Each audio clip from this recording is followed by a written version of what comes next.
Assalamualaikum warahmatullahi wabarakatuh. Selamat malam. Pertama-tama izinkan saya untuk memperkenalkan diri. Nama saya Indiarto Agi Pamungkas.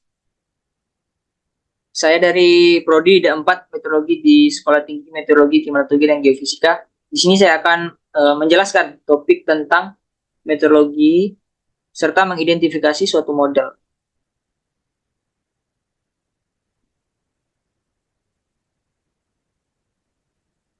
Baik, yang pertama kita akan mempelajari bagaimana cara mengidentifikasi ketinggian boundary layer ini dengan analisis profil vertikal suhu udara, suhu potensial, angin, dan kelembapan.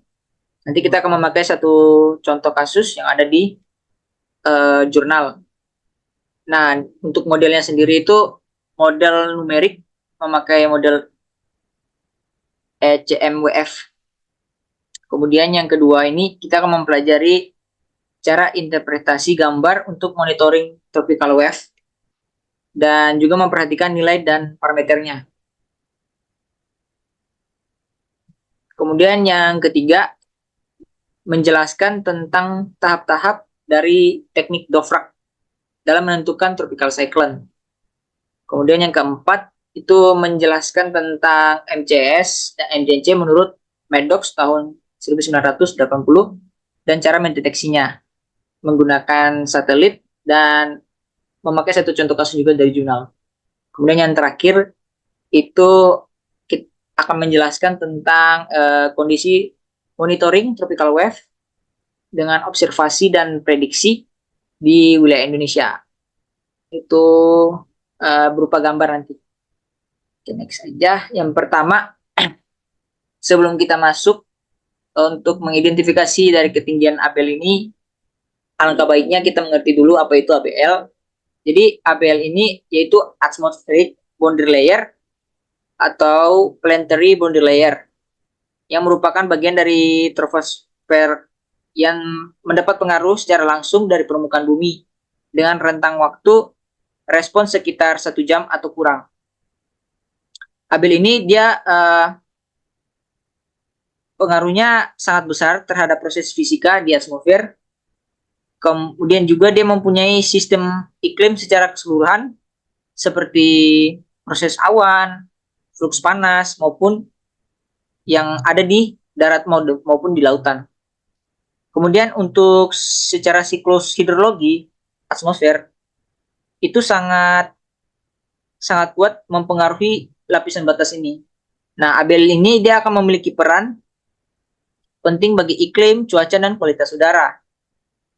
Untuk proses yang berlangsung di ABL ini, dia itu mengontrol ya pertukaran momentum air dan sisa dari proses kimia yang terjadi di permukaan bumi ini dan troposfer bebas. Jadi yang dari bumi akan naik ke atas dan berproses di ABL ini. Kemudian untuk ketinggian ABL ini dia bervariasi terhadap waktu, baik pagi, siang, sore, dan malam. Jadi baik itu di ekuator ya, maupun di lintang menengah maupun lintang tinggi, itu ketinggiannya itu bervariasi. Dan angka baiknya teman-teman kita mempelajari bagaimana mengidentifikasi ketinggian ABL ini. Nah, jika kita lihat untuk model dari ECMWF ini atau European Center for Medium Range Weather Forecast, itu metode ini dibandingkan dulu untuk memperoleh ketinggian dari ABL ini menggunakan dari temperatur atmosfer, tekanannya, kelembapannya. Nah, nanti dari 3 metode ini berdasarkan gradien vertikal atau profil vertikalnya nanti itu dianalisis dan dilihat bagaimana grafiknya itu menunjukkan suatu pendekatan atau penurunan apakah meningkat pada ketinggian-ketinggian tertentu. Oke, kemudian kita langsung next aja. Untuk contoh kasusnya ini saya ambil pada suatu jurnal yang kasusnya untuk di Indonesia sendiri. Jadi penelitian ini dilaksanakan pada bulan September sampai Desember tahun 2015 di Laboratorium Meteorologi dan Pencemaran Atmosfer, Departemen Fisika dan Meteorologi di IPB. Jadi PBL ini digunakan data profil vertikal seluruh Indonesia dari lintang 10 derajat lintang utara sampai 10 derajat lintang selatan. Begitu juga 90 derajat bujur timur sampai 150 derajat bujur timur. Kalau kita lihat ini benar-benar mencakup seluruh Indonesia. Nah, sampai lokasi yang diambil dari Indonesia ini diambil dari bulan Januari 2015 sampai dengan Juni 2015 yang diperoleh dari data MCOSF dengan resolusi spasialnya 2,5 kali 2,5 profil vertikal dari data ini kemudian digunakan untuk menentukan kejadian PBL-nya. Nah, berupa tekanan, geopotensial, temperatur, kelembapan spesifik maupun kelembapan relatifnya. Begitu juga dengan anginnya ya.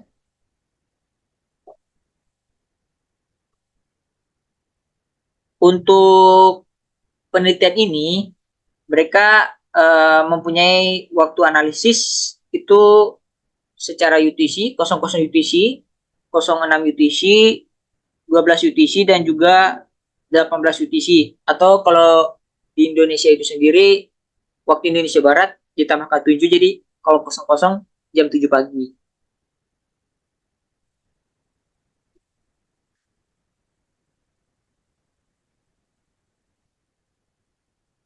Untuk ini merupakan gambar dari profil vertikal suhu, baik itu suhu potensialnya, angin, dan kelembapan.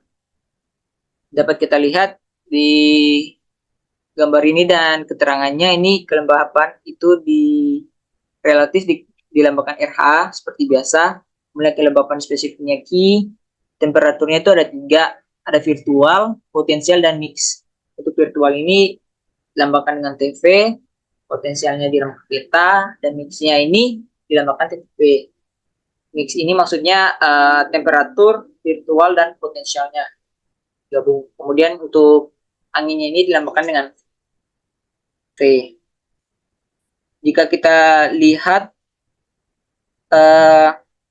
kasus ini terjadi pelaksanaannya pada 1 Maret 2015 pukul 1 siang.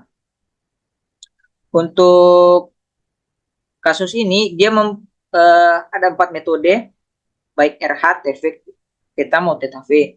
Jadi untuk mengidentifikasi estimasi ketinggian PBL ini dia identik itu dengan ketinggian 1985 meter. Kemudian untuk yang metode Q ini dia berada di lokasi 258 meter lebih rendah. Sedangkan yang V ini dia akan menunjukkan ketinggian PBL yang berada di ketinggian 306. Nah, ini lebih substansial ya, lebih rendah dari metode estimasi yang lainnya. Kalau untuk lokasi ya ini sama juga. Untuk gambar A ini, kemudian yang untuk gambar B ini pelaksananya itu jam 7 tanggal 28 Mei tahun 2015. Nah, kalau untuk gambar B ini dia terdapat 6 metode gradien yang memberikan estimasi ini ketinggian dari PBL ini yang identik dengan ketinggiannya itu 760 meter. Kemudian estimasi tertingginya ini akan ditunjukkan oleh metode V dengan nilai sebesar 4.332. Berdasarkan dari grafik ini, estimasi ketinggian PBL ini dia identik sama atau berbeda dapat disebabkan karena tingkat keawanan suatu wilayah. Jadi kalau suatu wilayah ini sangat banyak awannya ini maupun tidak ada awannya itu sangat mempengaruhi dari ketinggian ABL ini. Nah, kalau kita lihat untuk estimasi ketinggian PBL ini ditunjukkan dari garis-garis yang ini ya. Ada yang biru, ada yang hijau, orange maupun merah. Nah, ini udah dilambangkan kalau yang RH ini dia berwarna biru, ada bulat di tengahnya. Yang ini yang kiri ini. Kalau yang merah itu dia menunjukkan key atau kelembapan spesifiknya. Jadi kalau kita lihat untuk kelembapan dulu, ini mempunyai nilai yang hampir sama ya. Jadi mereka tuh pendekatan. Ketika semakin tinggi mereka tuh tetap sejajar ya. Berarti mempunyai nilai pendekatan yang dekat. Jadi tidak terlalu jauh untuk nilai kelembapan relatif maupun spesifiknya. Kemudian sini ada TV. TV ini dilambangkan garis hijau yang segitiga ini itu untuk temperatur virtualnya. Kemudian yang theta ini dilambangkan dengan seperti warna ungu ya. Ungu terus ada garis. Eh, yang ini bisa kita lihat yang ini juga. Berarti yang hijau sama yang ini ya. Kemudian yang theta V ini atau mix itu berwarna biru seperti ada X di tengah gitu ya. Berarti yang ini ya. Berarti yang ini mixnya, kemudian yang ini virtualnya. Sedangkan untuk yang potensialnya itu di sini. Agak jauh ya kalau kita lihat untuk parameter temperatur ini yang memiliki nilai pendekatan itu hanya virtual sama mix. Jadi kalau potensialnya ini dia agak begitu jauh ya nilai pendekatannya. Tapi kalau kita lihat pada bagian A ini dia itu agak dekat, gak begitu jauh. Tapi ini menunjukkan uh, kalau untuk virtual sama mix ini dia mereka menunjukkan adanya kalau virtual adanya suatu penurunan, kalau untuk yang mix ini dia menunjukkan adanya suatu peningkatan. Kalau untuk potensial ini dia itu uh, tidak konsisten ya. Dia itu kayak kurang baik, dia bisa naik maupun turun. Sedangkan untuk angin itu dilambangkan V. Mungkin kita kalau lihat sini di seperti ini ya, garis terus ini tengah. Kemudian ada N. Kalau dari yang dapat saya tangkap, kalau N ini dia menunjukkan apa indeks atmosfer ini yang berbeda pada kedua grafik ya. Jadi ini mencerminkan perbedaan dalam stabilitas atmosfer. Kemudian untuk V-nya atau anginnya ini yaitu menunjukkan adanya gerakan vertikal dalam atmosfer yang mungkin terkait dengan fenomena konveksi atau turbulence.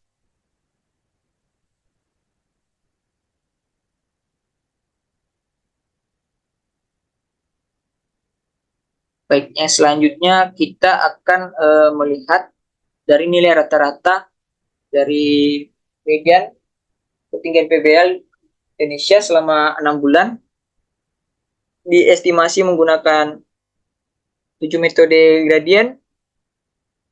Kemudian hasilnya berdasarkan waktu pada jam 7, jam 1 siang, jam 7 malam, dan jam 1 dini hari.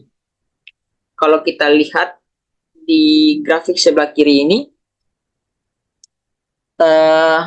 untuk ketinggian PBL-nya itu secara umum ya, dia itu berada di antara 700 sampai 4.500 meter. Kalau berdasarkan gradien theta V dan sama V ini, dia itu sangat konsisten tinggi. Teman-teman bisa lihat kalau yang ini V, kalau yang hijau ini theta V. Dia selalu menunjukkan konsisten terhadap ketinggiannya. Jadi dia selalu konsisten tinggi daripada yang lain. Yang ini juga konsisten tinggi, ini juga konsisten tinggi. Nah, kalau untuk Ki sama RH ini, mereka tuh tidak jauh berbeda. Kalau kita lihat sini RH yang merah ini, kemudian Ki yang hijau ini. Kemudian penurunan dari metode theta V, Ki dan N itu maksimum pada jam 1 siang, kemudian minimum itu pada jam 1 dini hari. Untuk nilainya itu sekitar 532 meter, 197 meter, dan 637 meter berturut-turut. Sementara kalau metode lainnya itu dia akan menunjukkan perbedaan yang jelas. Kalau untuk metode RH, Q sama V, nilai minimumnya itu pada jam 7 pagi dan maksimumnya itu pada jam 1 siang. Perbedaannya itu sebesar 232 meter, 191 meter, dan 631 meter berturut-turut. Jadi kalau kita lihat di sini, pengestimasian waktu yang berbeda ini yang selalu konsisten. Tinggi itu hanya theta V dan V. Dan untuk yang selalu konsisten rendah, itu kita lihat ini ada Q dan N.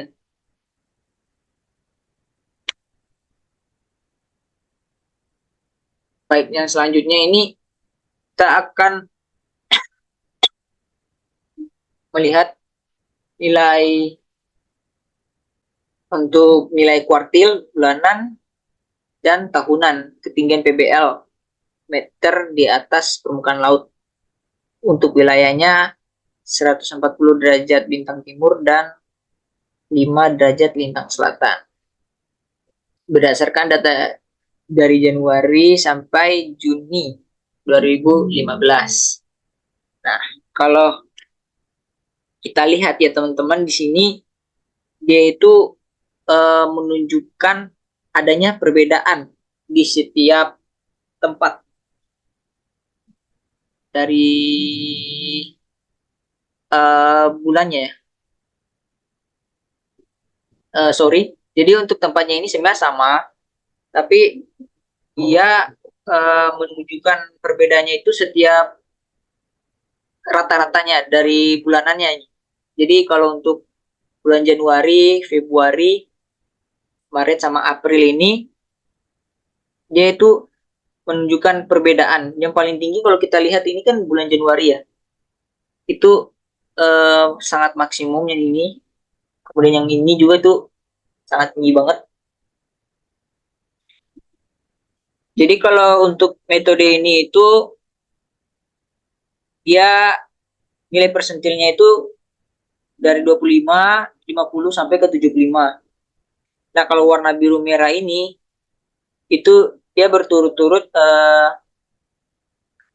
menganalisis untuk 1000 uh, ketinggian dari PBL ini. Bisa kita lihat ini ada sampai 1000 berapa sampai 1100 ya, 1100 ya. Kalau untuk analisis pada jam 15, width itu jadi yang bagian A ini itu pada jam 3 sore, untuk bagian gambar yang A ini, sedangkan kalau yang bagian B ini dia jam 9 malam waktu Indonesia Timur. Jadi dia menunjukkan perbedaan waktu juga untuk ketinggiannya.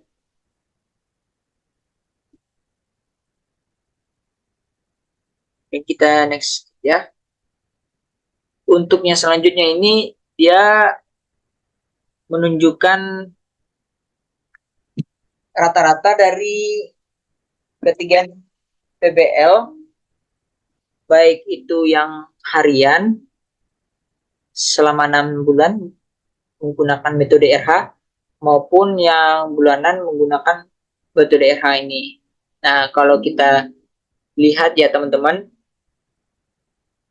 untuk daratan ini dia memiliki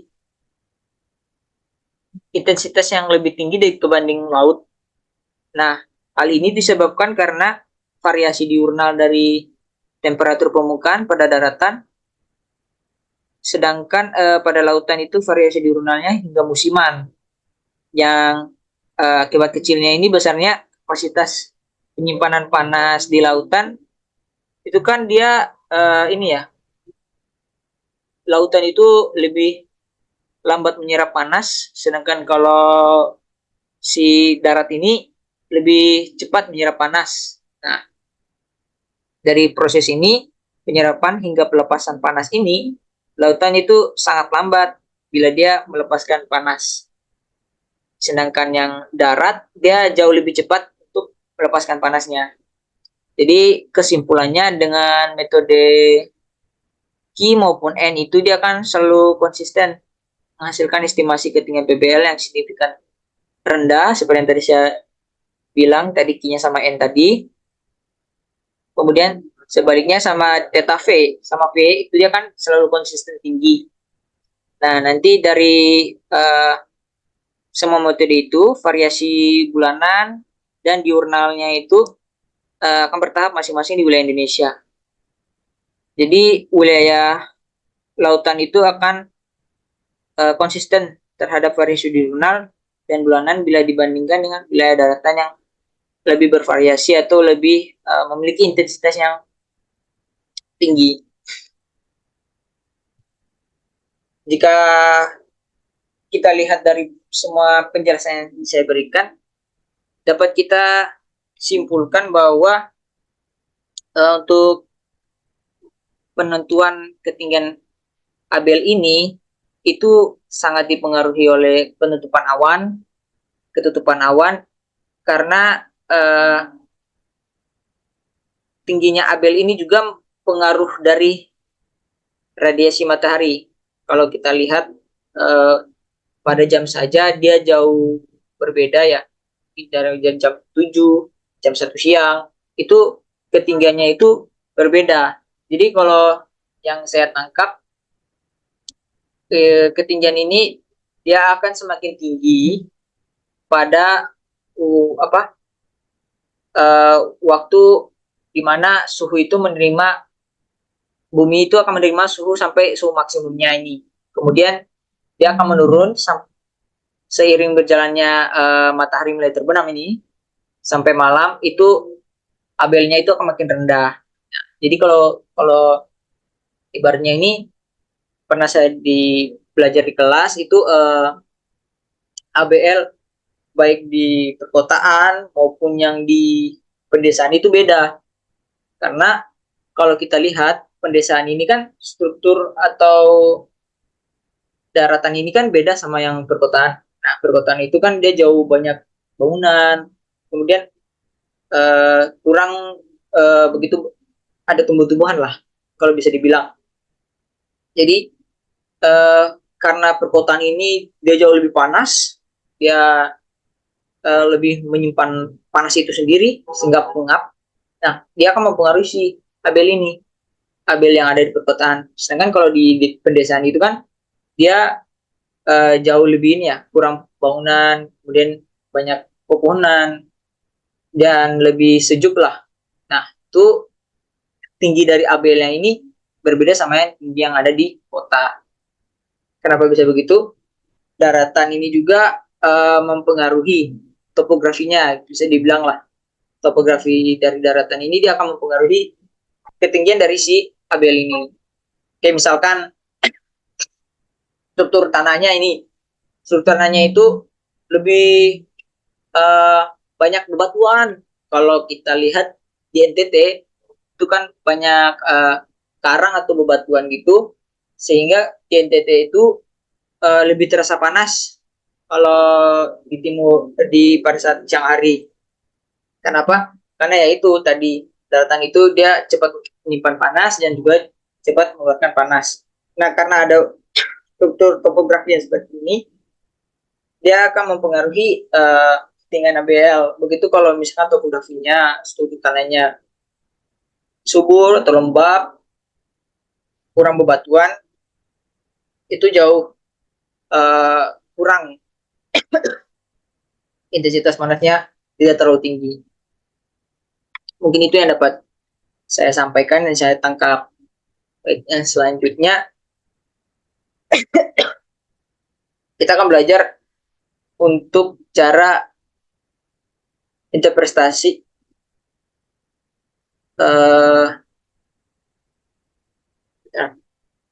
interpretasi gambar untuk monitoring tropical wave dengan memperhatikan nilai dan parameternya. Baik, kalau kita lihat untuk gambar ini, parameter pada sumbu itu yaitu sumbu horizontal, itu ada zona wave number. Bisa kita lihat di bawahnya ini ada W maupun E. Kalau W ini maksudnya itu west, kalau E itu maksudnya east. Jadi barat dan timur. Kemudian untuk sumbu vertikal atau frekuensi CPD itu berada pada sebelah kiri. Kemudian daerah-daerah penting pada diagram yaitu ada MRJ atau kita kenal dengan mix Rossby gravity. Kemudian TD-nya itu tropical depression. Kemudian ada Kelvin atau gelombang Kelvin itu sendiri. Kemudian ada ER atau equatorial Rossby. Kemudian ada MGO atau yang kita biasa kenal dengan Madden-Julian oscillation. Nah, kalau kita lihat dari agak batuk, sumbu horizontal zonal atau wave number ini dia itu menunjukkan ukuran jumlah gelombang dalam arah timur sampai barat per satuan panjangnya. Kalau untuk sumbu vertikal yang frekuensi CPD ini, dia itu menunjukkan frekuensi gelombang dalam siklus per hari atau CPD. Kemudian semakin tinggi nilai sumbu ini, semakin cepat osilasi gelombang tersebut. Jadi kalau misalkan dia mempunyai frekuensi yang semakin tinggi, itu akan semakin cepat osilasinya. Kemudian dari daerah-daerah penting pada diagramnya ini, untuk MRG itu terletak dengan wave number-nya negatif, kemudian dengan frekuensi rendah, ditandai dengan kotak berwarna. Nah, kemudian untuk yang selanjutnya ada Kelvin, itu di kotak yang biru, kemudian yang ER ini di kotak warna merah, kemudian MGO itu di kotak yang warna hitam. MRG ini sama TD di kotak yang warna ungu.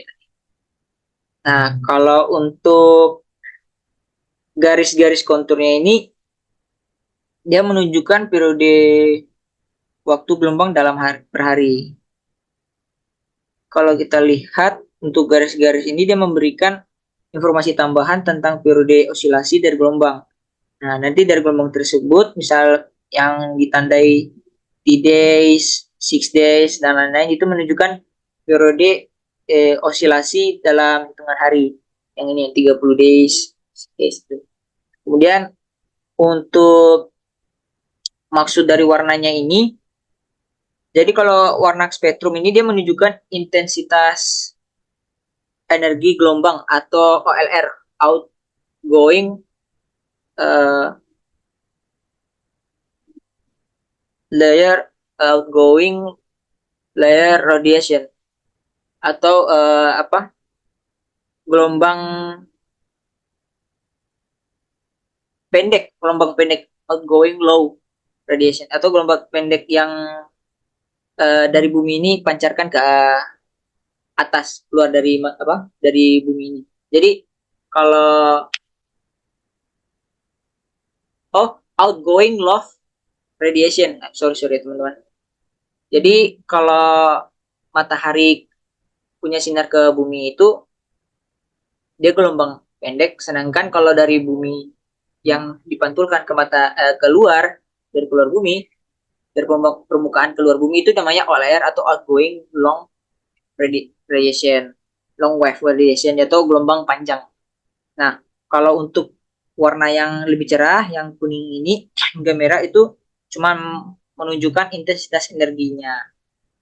Jadi kayak kalau kita lihat di sini kan udah ada penunjukannya ini dari warna putih sampai warna yang merah muda ini. Jadi kalau kita lihat sini kan warnanya sampai orange kekuningan ya, kuning sama orange-nya ini udah paling tinggi. Jadi cuma menunjukkan ke intensitasnya itu aja semakin tinggi. Kemudian untuk warna putih itu menunjukkan intensitas energi yang rendah atau tidak ada.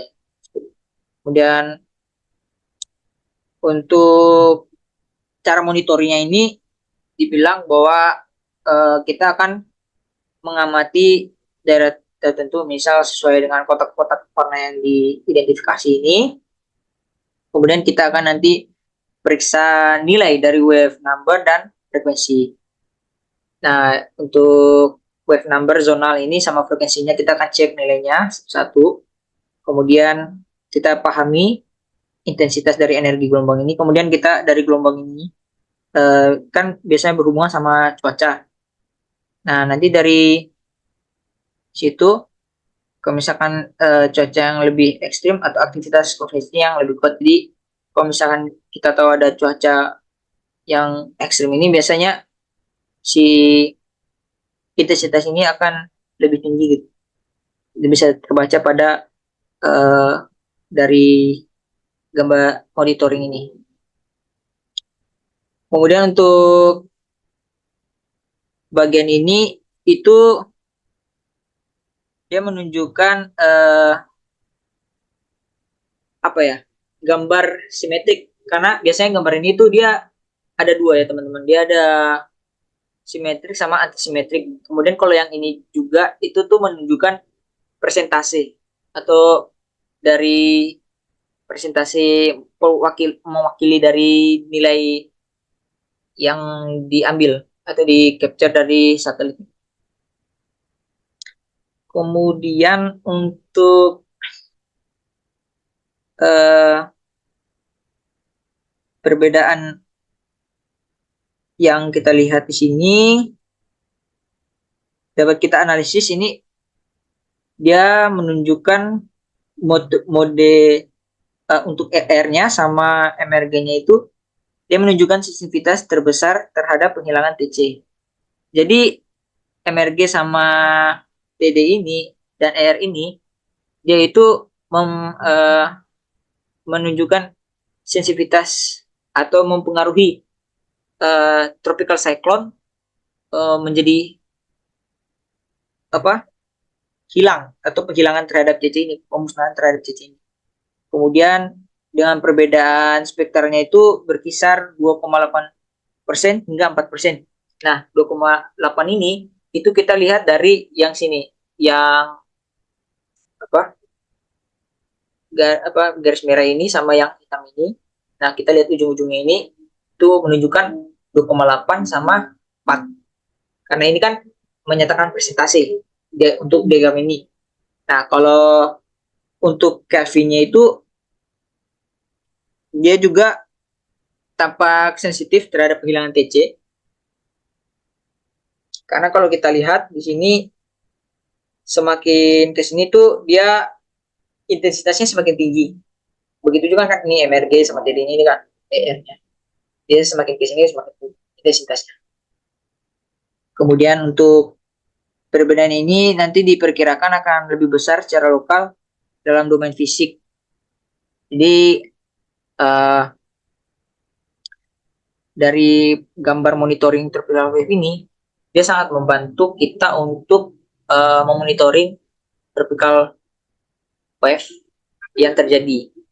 Misalkan di suatu tempat kita ingin mengamati berapa sih intensitas yang ada di daerah tersebut, kita memakai metode ini. Biasanya itu sebenarnya ada dua gambar atau beberapa gambar ya, kita akan lihat dari simetrisnya sama antisimetrisnya, dari presentasinya sama dari rata-ratanya.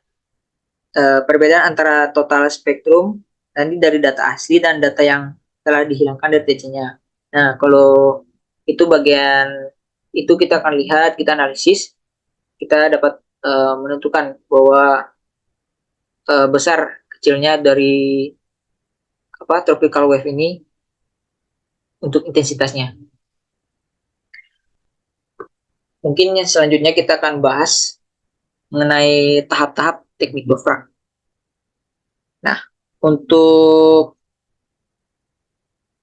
ini kita mengetahui sejarahnya itu, teknik Dovrak ini ditemukan pertama kali pada tahun 1973 dan tahun 1994 telah memakai metode pengambilan gambar inframerah. Jadi satelit ini menggunakan capture inframerah atau suhu. Kemudian dengan resolusi 4 km lebih akurat dalam estimasi intensitas siklon. Jadi semakin bagus dalam mengcapture si siklon ini. Kemudian apa sih definisi teknik Dovrak itu? Jadi teknik Dovrak itu adalah sebuah prosedur sistematis untuk menentukan intensitas siklon tropis dengan menggunakan citra satelit.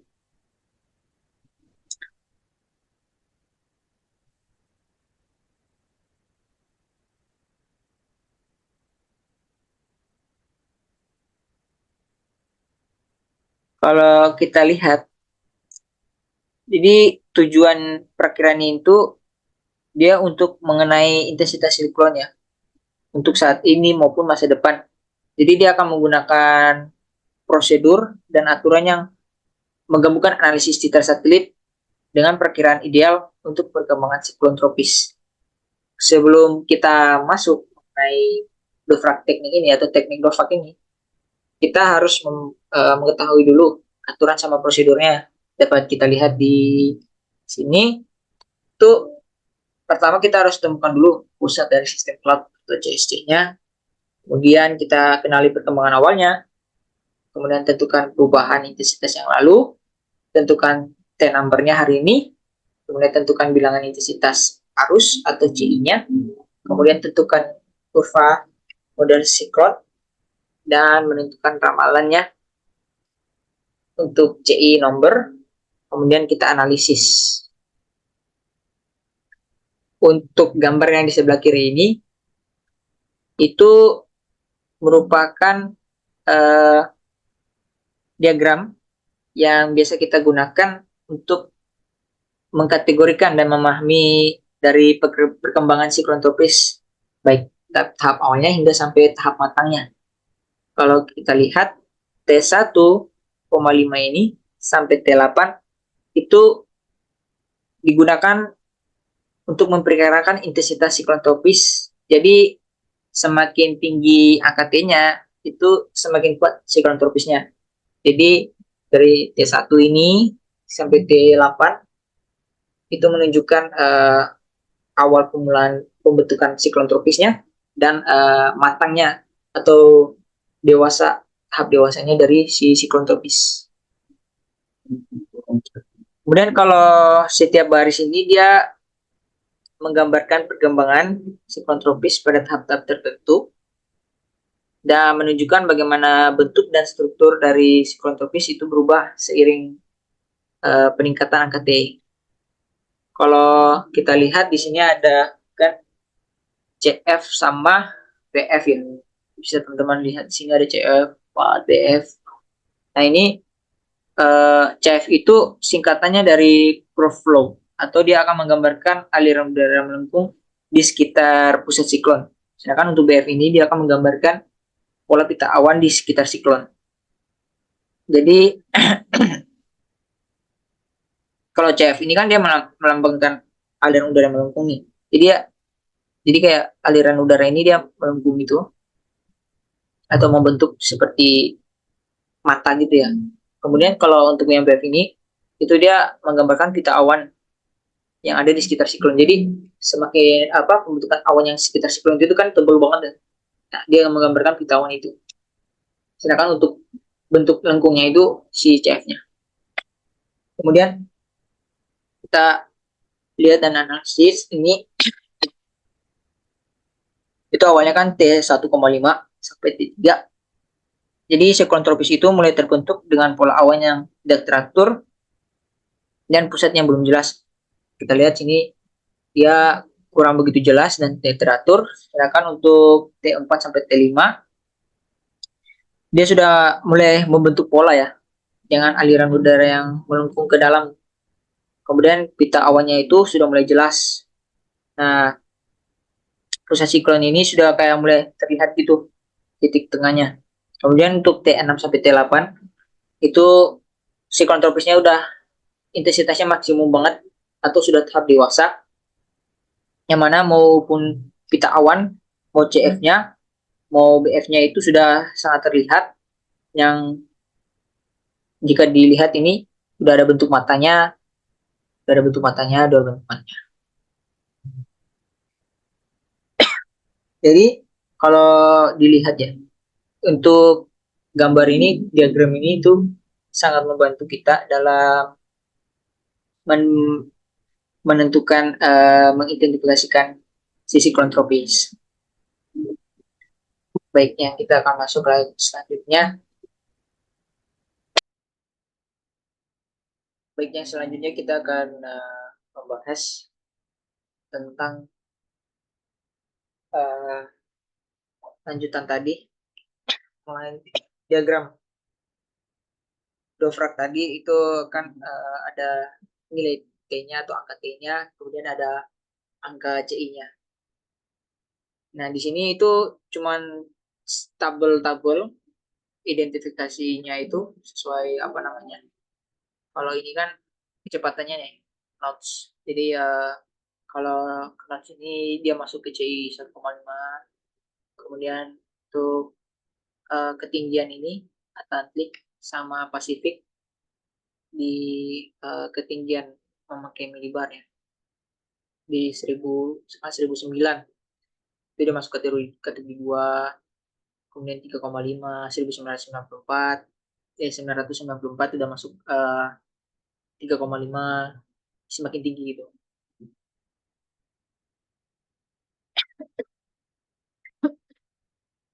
Jadi dari perkiraan intensitas siklon itu ada dua rangkaian awan dianalisis, dia memperkirakan intensitas siklon ini. Jadi yang pertama dia dari fitur pusatnya, kemudian dia fitur pita luar dan kedalaman awan vertikal yang cukup fitur. Jadi untuk menganalisis intensitas itu dia butuh 3 tahap. Yang pertama dia memungkinkan perkiraan model intensitas siklon. Kemudian yang kedua dia menggunakan pola awan dan pengukuran fitur untuk membuktikan atau menyesuaikan penjelasan terhadap model. Nah, untuk pengumpulan kumpulan yang kedua ini akan menentukan apakah perkiraan sepanjang kurva siklon akan digunakan untuk perkiraan 24 jam.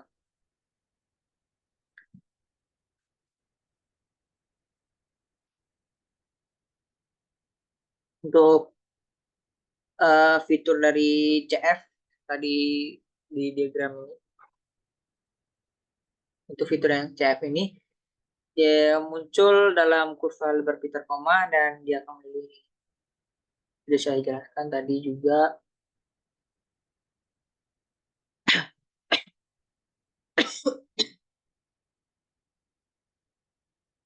Jadi untuk kedalaman awan vertikal itu adalah kedalaman awan pada CV dan BF-nya.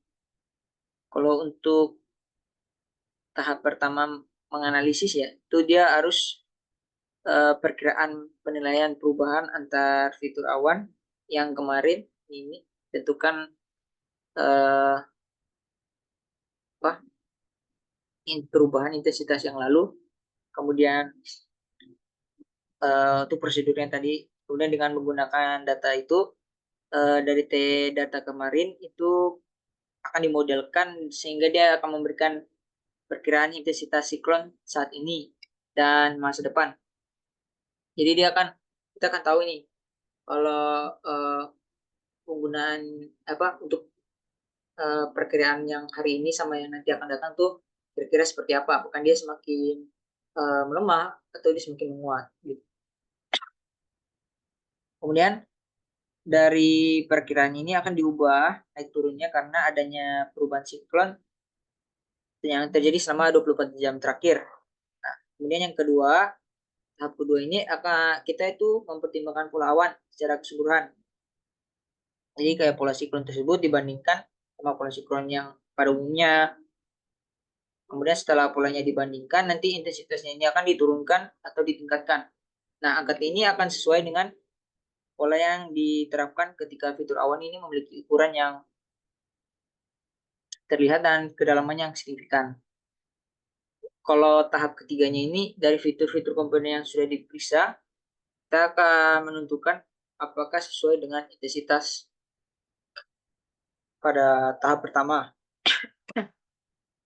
Kemudian kita akan analisis terkalibrasi yang nanti dilakukan untuk fitur-fitur cloud yang nanti dipelajari secara kuantitatif pada tahap pertama menggunakan diagram clear. Untuk prosedur peramalan ini nanti dibuat dengan menggunakan model siklon atau dengan menyesuaikan kurva ketika ada indikasi adanya gangguan akibat pendaratan atau sirkulasi yang tidak menguntungkan.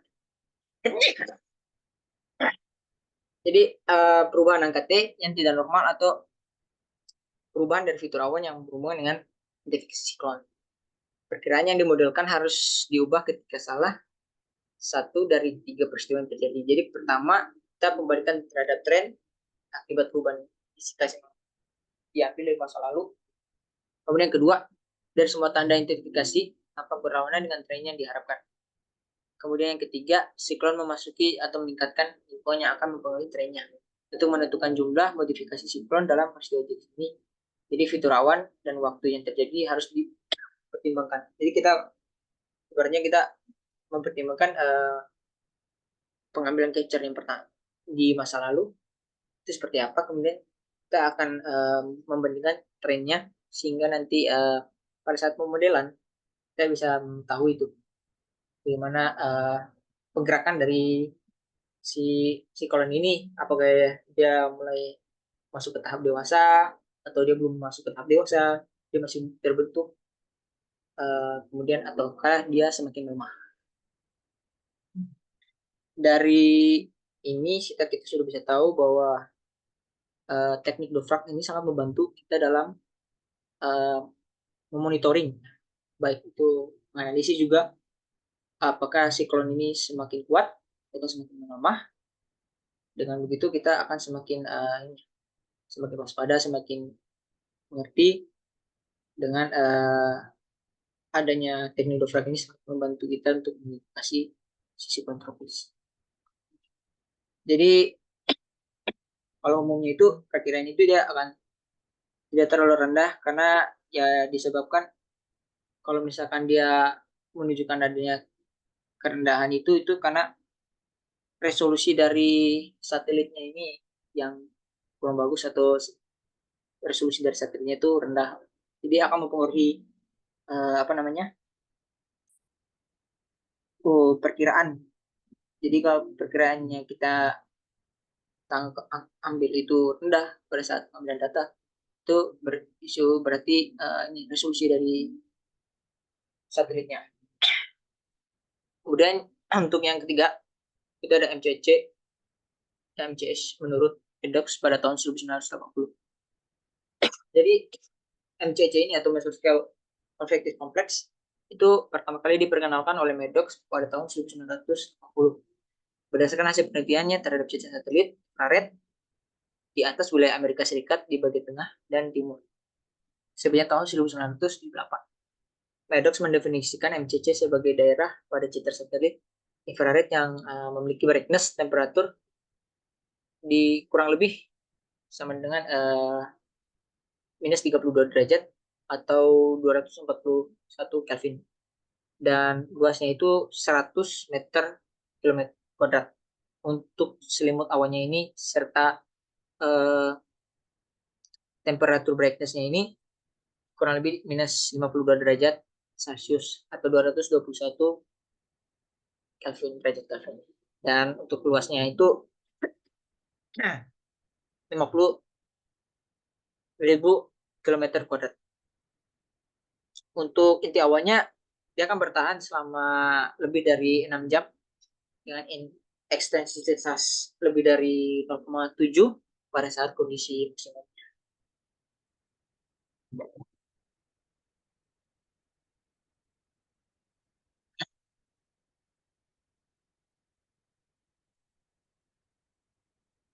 Kalau kita lihat di sini ada Dovrak teknik, soalnya ya, soalnya ini bukan Dovrak teknik, salah.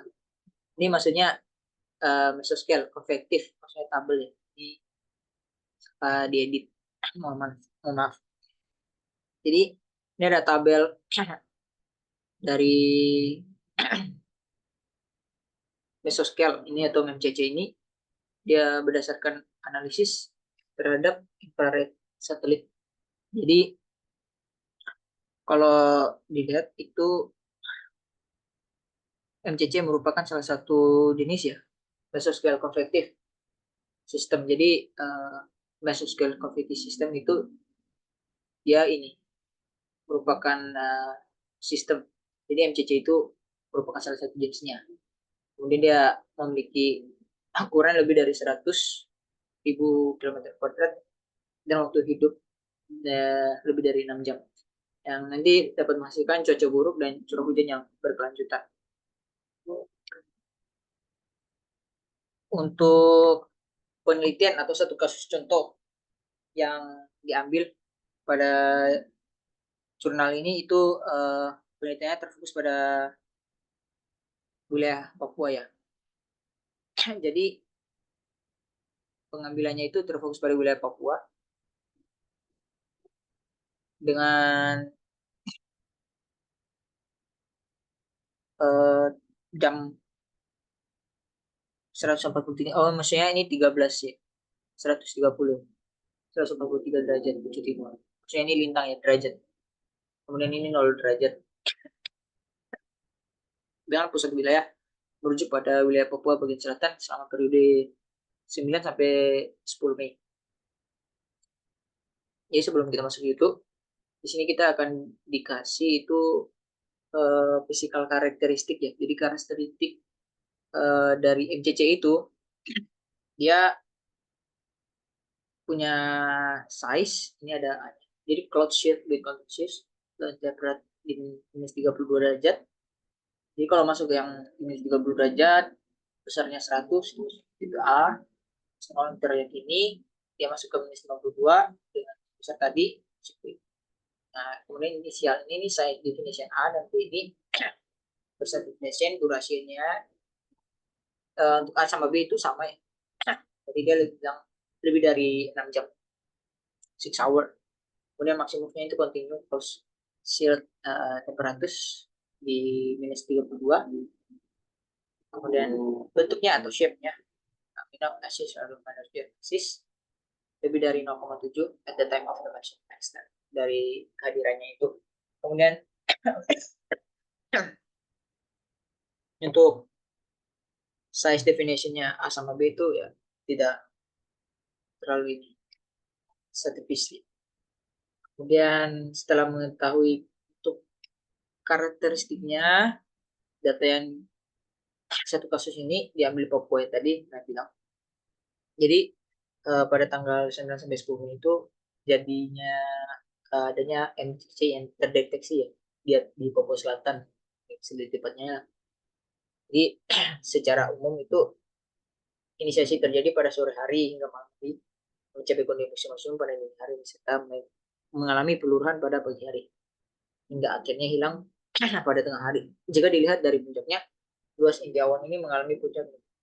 Jadi kalau kita lihat ya di gambar ini itu kalau diamati citra citra satelit ini dia infrared itu dia mengcapture per 10 menit.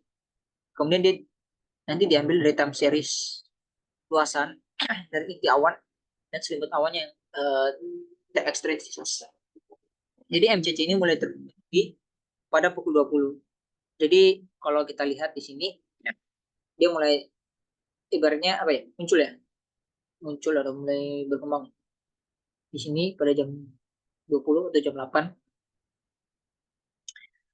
Kemudian pada jam 8 itu tanggal 9 Mei ya, 9 Mei 2018, dia menunjukkan waktu saat malam hari dan untuk luasan selimut awannya itu semakin bertambah dengan fase matang MCC terjadi setelah 5 jam atau pada saat dini hari. Jadi setelah 5 jam itu dia mengalami peningkatan. Jam 8, 2, 3, 4, sampai jam 12 ini sudah mulai adanya peningkatan. Ini semakin naik ini untuk yang biru ini. Jadi kalau yang biru ini kan inti awan nih. Yang merah itu kan selimut awan. Jadi selimut sama inti awan itu sudah mulai signifikan tuh. Jadi kelihatan tuh grafiknya itu mulai naik secara signifikan. Untuk eksistensinya itu kan dia naik itu juga pada jam ini. Dia mulai turun, kemudian naik lagi. Dia mulai terbentuk lah. Kemudian setelah itu luasan dari maksimum ini akan tercatat inti awan dan selimut ini mencapai 310.000 km padat dan 460.000 km padat secara berurutan. Nanti dari nilai ini rata-rata luasan dari MCC ini globalnya yaitu 354.000 km padat, dan untuk selimutnya itu nanti kemudian dibandingkan ya, mungkin mampu untuk dirata-ratakan, nanti dirata-ratakan jadi perbandingannya dengan secara umumnya atau secara globalnya itu jadi dirata-ratakan.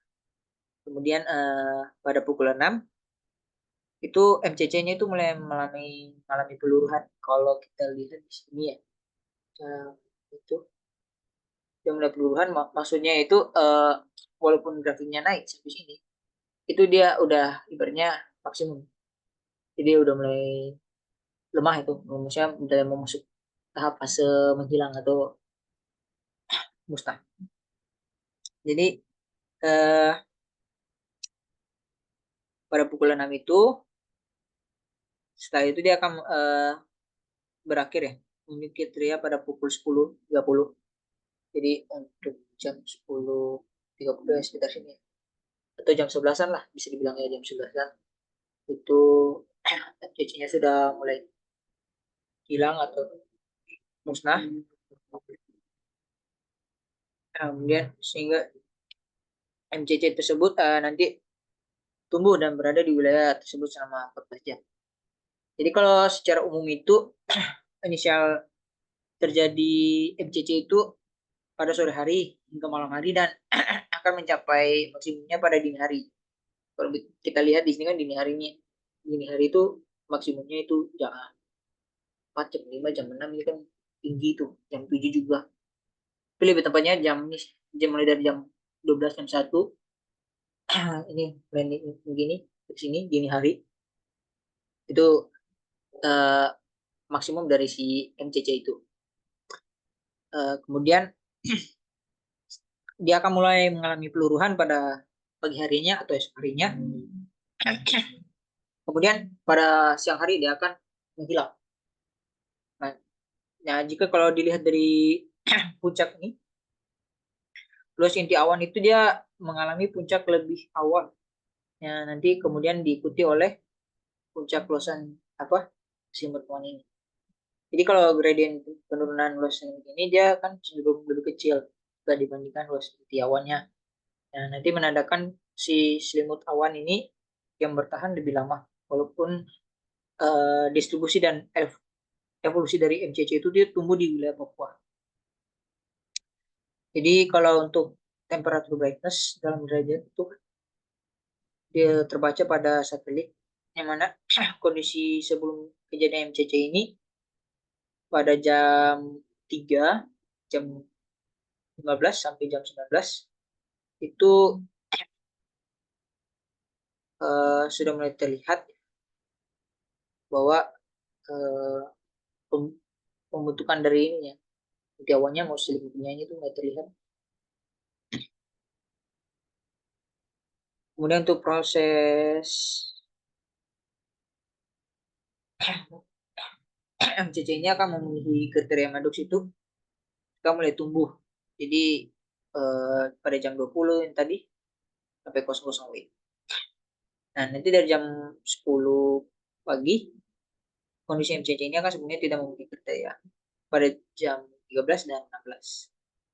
Kalau kita lihat distribusi curah hujan di GSMap di datanya itu satuan meter per setiap 2 jamnya itu. Jadi kondisi curah hujan itu yang terjadi pada saat pukul jam 4 sore pada tanggal 9 itu. Kemudian pada pukul 18 MCC sebelum MCC itu tumbuh.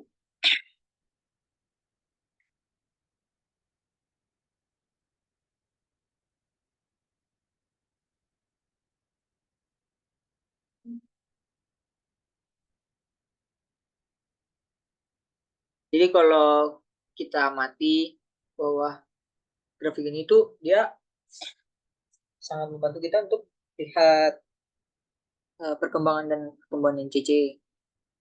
Di ya, baik dari mulai awalnya awalnya selimut awalnya ini sampai juga intensitasnya. Jadi dimulai tumbuh dari jam 8 dan mulai maksimum pada dini hari jam 00 jam 1 jam 2 jam 3 mulai meningkat. Kemudian besok paginya itu dia udah mulai melemah atau mulai hilang pada tanggal 10 Mei. Nah, nanti pada siang harinya itu langsung menghilang mulai turun. Kemudian selanjutnya ini kita diberikan suatu gambar ya, model yang mana sini ada gambar A, gambar B, gambar C, gambar D sampai gambar I. Nah, untuk gambar C sama gambar D itu pada saat itu kondisi matang atau MCC-nya apa ya apa hampir meliputi sebagian dari wilayah tersebut. Kemudian pada siang hari MCC sudah benar-benar punah atau menyisakan daerah-daerah yang cerah di Papua Selatan. Jadi kalau kita lihat sini kan seperti yang tadi di grafik sebelumnya kan jam 8 tuh, jam 8 mulai tumbuh apa mulai pembentukannya. Yang dari sini ini jam 8 mulai pembentukan terus terus. Nah, ini udah kalau yang ini kayaknya udah dini hari atau jam kosong kosong jam 1 2 3. Kemudian ketika masuk pada pagi harinya bagaimana seterusnya sampai siang hari ini itu eh, sudah mulai hilang si MCC-nya ini.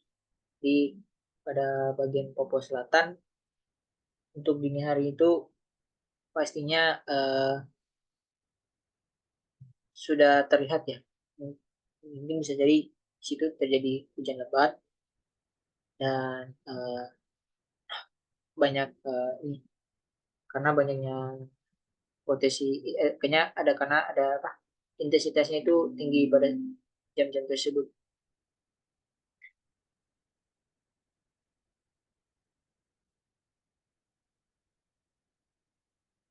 Next, untuk selanjutnya itu ini juga hampir sama aja. Kalau sini tuh menjelasin kalau pada pukul 16 itu pada tanggal 9 ya. 16 itu di bagian pesisir barat Papua itu sama 8 itu intensitasnya itu tergolong masih kecil atau di bawah 7,5 mm per jam. Jadi yang kalau ditunjukkan di gambar bagian A ini sama bagian B ini itu kondisi MCC-nya itu terbentuk atau nanti dia mulai memenuhi kriteria lah. Jadi pada saat pertumbuhan MCC ini, curah hujan itu dia akan mulai mengalami peningkatan intensitas dan luasan. Nanti dari intensitas yang mulai itu dia akan meningkat sampai mencapai 20 mm per jam. di pukul 20 sampai 22 kan dia mulai bertumbuh ya, mulai kembang. Jadi gambar C sama D itu dia udah mulai besar nih, mulai D mulai dari C ini ke D ini dia mulai besar kan. Nanti daerah hujannya itu sampai pukul 22 separuh pulau Papua ya. Untuk temperatur brightness itu sampai minus kurang lebih minus 800 derajat Celcius. Kalau kita lihat pada pukul 1 sampai 2 di gambar E sama F itu, yang sama ini, bentuk FCC-nya itu sudah membulat, jadi intinya itu lebih dingin ya, dia sangat dingin, brightness temperaturnya itu sudah mencakup luasan wilayah, hampir seluruh wilayah Papua Selatan ini. Benar-benar tertutup lah. Kalau kita lihat ini intensitasnya ini kan, ini 800 sampai udah menghitam pada saat yang bagian ini. Kalau saya lihat ya itu sangat intensitasnya sangat tinggi. Kemudian dia mulai meluas terus meluas ke daerah-daerah yang lain. Nah setelah dia meluas itu ya dia mulai menghilang dan musnah. Jadi kalau bisa disimpulkan sih dari gambar ini, eh, pembentukan MCC ini sangat terlihat pada malam hari. Ketika mulai malam hari itu kan mulai terbentuk. Nah, maksimumnya itu pada saat dini hari sampai jam 3. Nah, nanti setelah itu paginya dia mulai mengalami peluruhan. Dia mulai menurun sehingga nanti pada siang harinya benar-benar hilang atau musnah. Kemudian selanjutnya itu ada dari data MCF ini digunakan untuk mengetahui kondisi atmosfer saat siklus MCC sama fase tunggu MCC pada pukul 21 tanggal 9 Mei.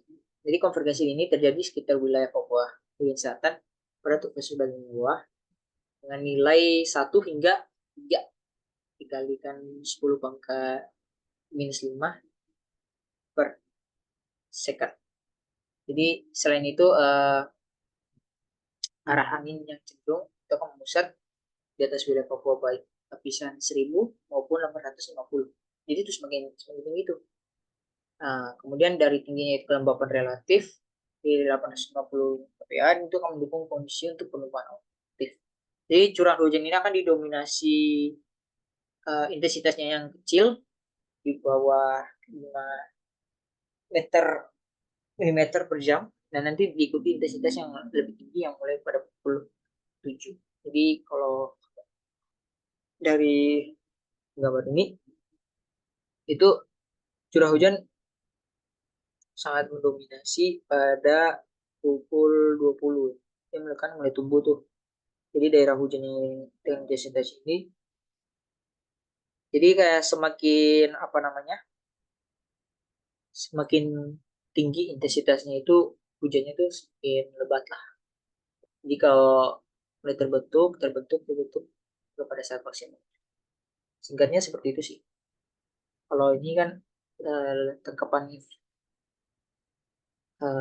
lebih infrared dari citra satelitnya, jadi kayak lebih kelihatan pembentukan dari MCC-nya itu. Kemudian selanjutnya atau yang terakhir yaitu kita akan mempelajari kondisi monitoring tropical wave dan observasi dan prediksi di wilayah Indonesia. Kalau di sini MGO dan gelombang tropis itu dia akan menjadi salah satu pemicu pertumbuhan awan konvektif yang masih di wilayah Indonesia bagian barat, yang dimana telekoneksi di beberapa gelombang dalam satu waktu sangat memungkinkan peningkatan intensitas hujan dari sistem konvektif yang kuat. Jadi kalau kita lihat itu gelombang Kelvin itu kan udah dilambangkan dengan garis biru, dan untuk yang equatorial Rossby itu sama garis merah, dengan MGO-nya itu garis hitam, dan low-nya itu merah. Kalau kita lihat pada gambar MGO itu kan dia, sorry, sorry.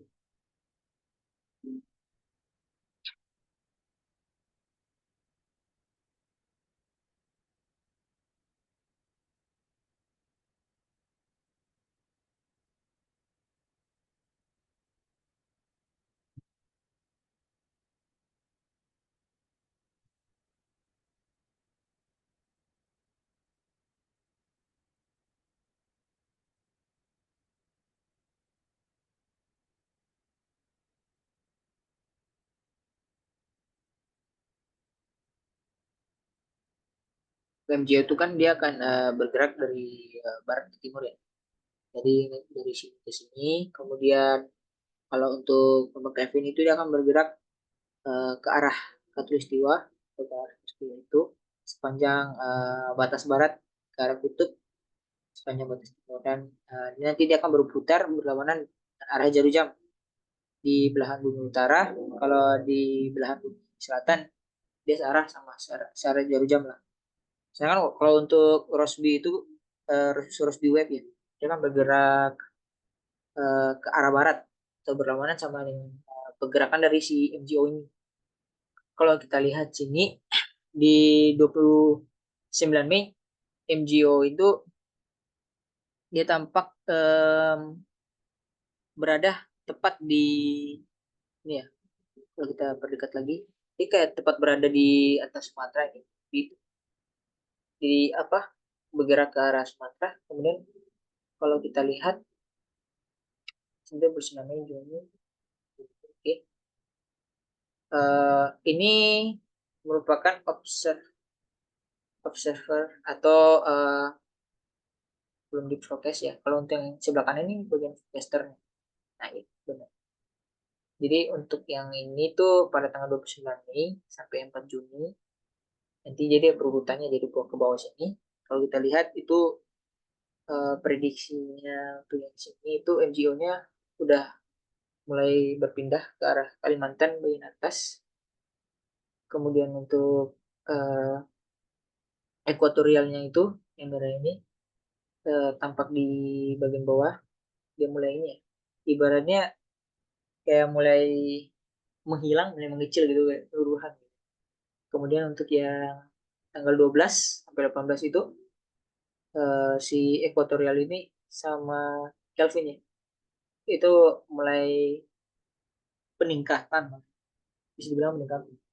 Jadi gelombang resminya itu sama Kelvin itu meningkat di sepanjang Indonesia, Sumatera, dan eh, di atas ini, atas Sulawesi, itu di lautan Sulawesi. Kemudian untuk tanggal 19 itu si Rosby ini ya, Putri Rosby ini sudah mulai terangkat jauh sampai ke atas Sumatera. Sedangkan untuk MGO-nya itu benar-benar hilang ya di sini. Sudah tidak terlihat lagi MGO di tanggal 12 sampai 18 ini. Hanya terlihat sampai ya, 5 Juni aja, tepat di atas Kalimantan. Kalau ini nih, si ini juga Kelvinnya sudah tidak kelihatan lagi, sudah tidak terbaca. Tetapi di sini mulai terbaca lagi si gelombang frekuensi dari MGO ini, tapi masih tepatnya di bawah ini, di lautan Atlantik. Kemudian untuk yang tanggal 26 itu sangat terlihat, yang tadinya dari lautan Atlantik itu dia mulai naik ke atas sih, sampai ke seluruh Pulau Jawa, dia menyentuh sampai Papua Selatan ini, Papua Selatan. Kemudian untuk si Rosby ekuatorialnya itu juga mulai meningkat ke arah dan mengarah ke timur. Iya, mereka mulai bergerak ke timur lagi, balik lagi. Kemudian untuk yang tanggal 3 sampai 9 Juni ini mulai berpindah lagi melewati Indonesia NGO-nya. Kemudian yang untuk Rosbinya itu seperti begini. Kalau yang terlihat ya 10 Juli sampai 16 Juli sampai 17 yang benar-benar terbaca eh, hanyalah cuma ekuatorial aja. Sama ini juga ekuatorial ini sama MGO-nya mulai terlihat lagi tanggal 17 ini NGO mulai terlihat lagi di Lautan Atlantik.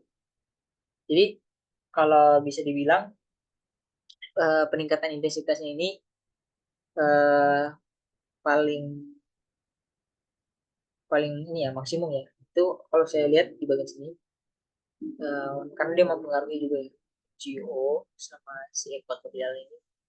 Kalau tadi dikatakan geo sama ekuatorial itu kan sebagai pemicu pertumbuhan awan konvektif yang masif di wilayah Indonesia. Jadi kalau kalau pertumbuhan awan konvektif sendiri itu kan ini nih, bukan yang tinggi karena MGU-nya besar banget, kemudian ekuatorialnya cross nya sama. Kalau yang ini juga tanggal 29 ini mempengaruhi juga intensitasnya eh, pemicu pembentukan awan konvektifnya. Jadi kalau bisa dibilang rata-rata sih untuk dari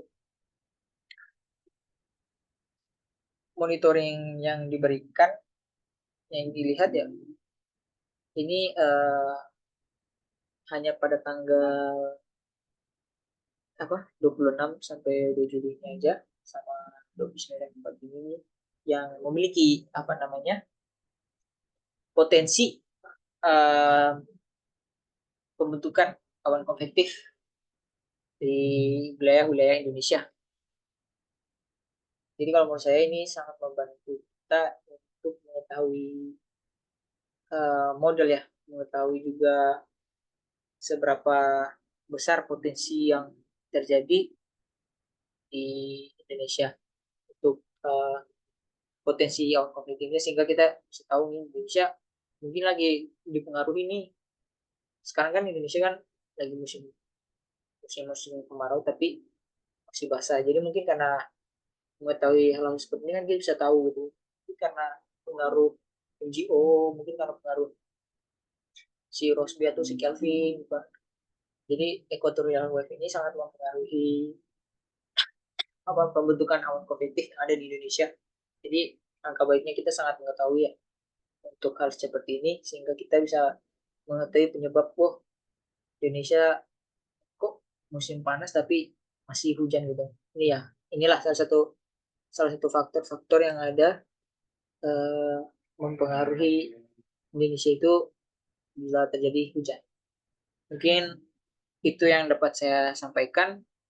Semoga materi yang dapat saya sharing ini bisa bermanfaat untuk kita semuanya untuk mengetahui lebih banyak pengetahuan-pengetahuan yang ada di luar sana mengenai meteorologi khususnya ya. Mungkin itu yang dapat saya sampaikan. Saya mohon maaf apabila ada salah kata. Saya tutup. Wassalamualaikum warahmatullahi wabarakatuh. Shalom. Terima kasih.